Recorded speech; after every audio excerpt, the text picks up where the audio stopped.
Bonjour, bienvenue sur Comment fait-on, heureux de vous retrouver pour une nouvelle recette. Aujourd'hui, nous allons réaliser ensemble une sauce Aurore. Vous allez voir, c'est très simple à faire et c'est délicieux.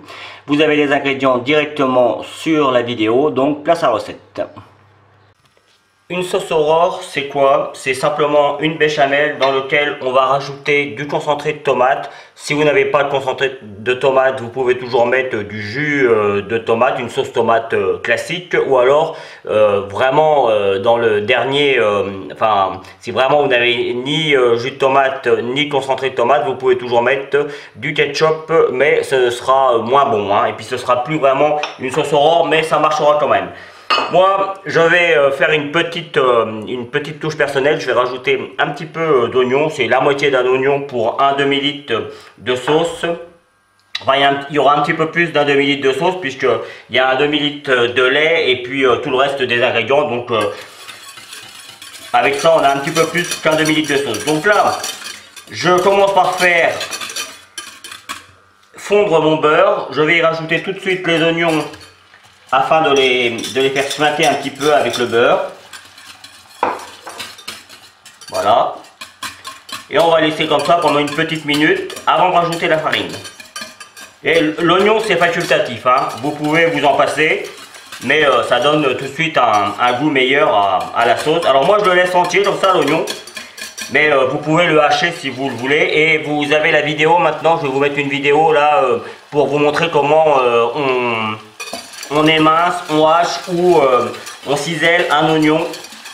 Ça m'évite de le faire devant vous et comme ça c'est plus rapide. Donc là je laisse encore allez, une petite minute et je vous retrouve. Voilà. Je ne veux pas que mon beurre devienne brun, voire roux. Moi je veux, sur le coup je veux faire un roux blanc parce que c'est ce qu'on va faire en rajoutant la farine, on va faire un roux. Mais je le veux plutôt blanc moi. Si on voulait un roux brun, il suffirait juste de continuer à mélanger, à faire chauffer le beurre de façon à ce qu'il devienne noisette, vous savez, quand il commence à noircir un petit peu. Mais moi je l'aime bien quand il est comme ça. Donc là, on fait le même principe que pour une béchamel, c'est-à-dire que on va laisser cuire la farine avec le beurre. Les oignons, ils se mélangent, hein, c'est pas vraiment un problème. Et puis vous voyez, le fait de mélanger l'ensemble, ça va hacher un petit peu les oignons. Donc en fait, le travail se fait tout seul. C'est vraiment une recette ultra simple, hein. Et on peut l'utiliser pour plein de choses.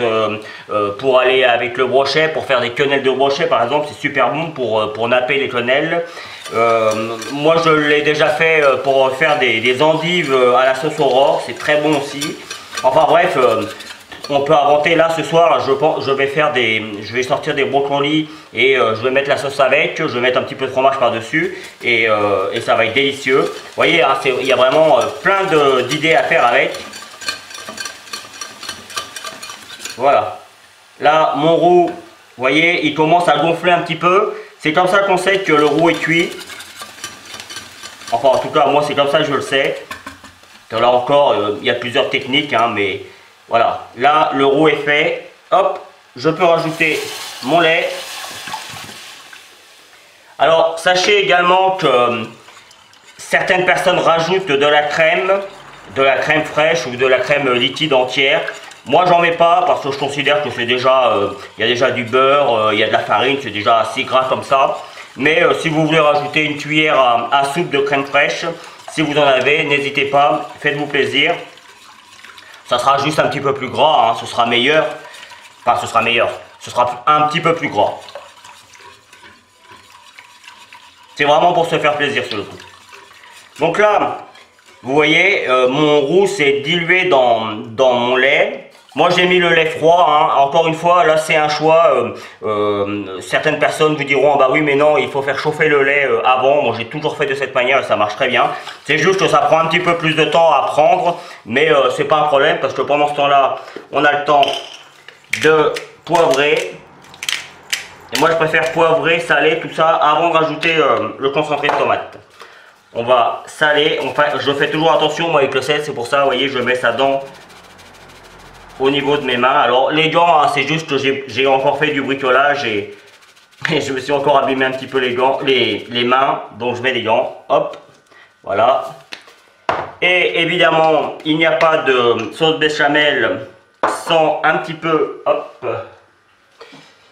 j'avais oublié ma râpe, sans un petit peu de muscade.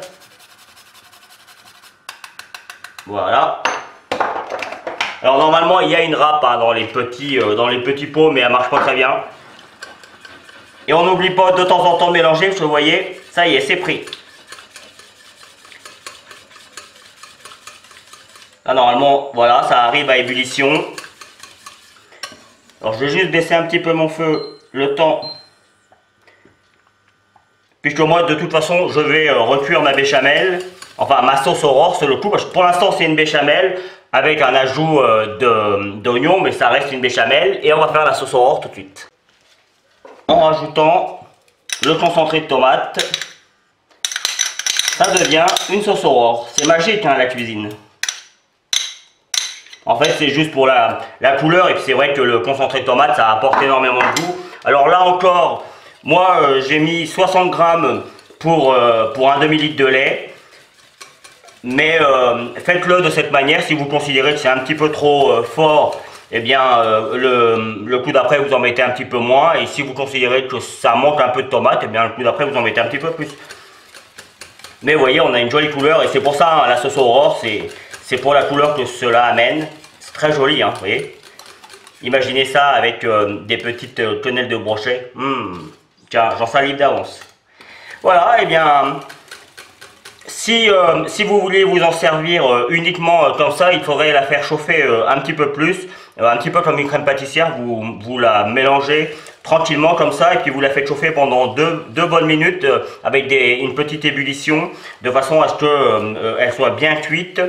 Et puis ça ira. Si comme moi vous l'utilisez dans une autre recette et que ça va au four, alors dès que ça arrive à ébullition et que la sauce aurore est prise, là on peut considérer qu'elle est prête.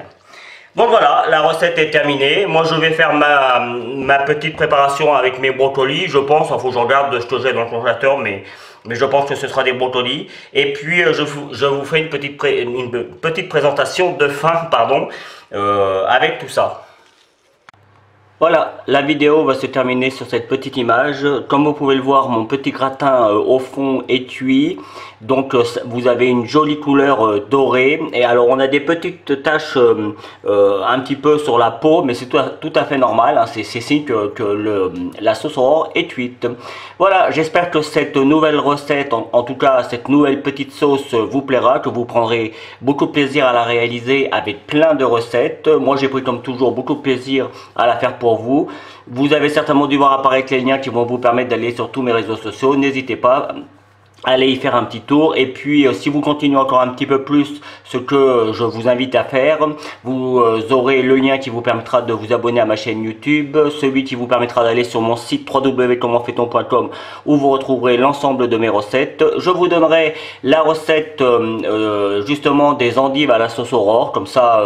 Alors sauce aurore que j'ai fait sans oignon pour cette recette, mais je vous l'explique sur la vidéo, donc n'hésitez pas à aller voir. Et puis je vous donnerai une autre recette, peut-être une autre sauce qui pourrait vous servir pour d'autres repas. Voilà, à bientôt sur Comment fait-on. Merci pour votre fidélité. Salut! Vous pouvez vous abonner maintenant à ma chaîne YouTube, c'est ici. N'oubliez pas la petite cloche pour les notifications. Vous avez également le lien qui va vous amener sur mon site www.comentfaiton.com où vous retrouverez l'ensemble de mes recettes. Et je vous donne deux autres recettes ici qui vous seront très utiles. À bientôt sur Comment fait-on.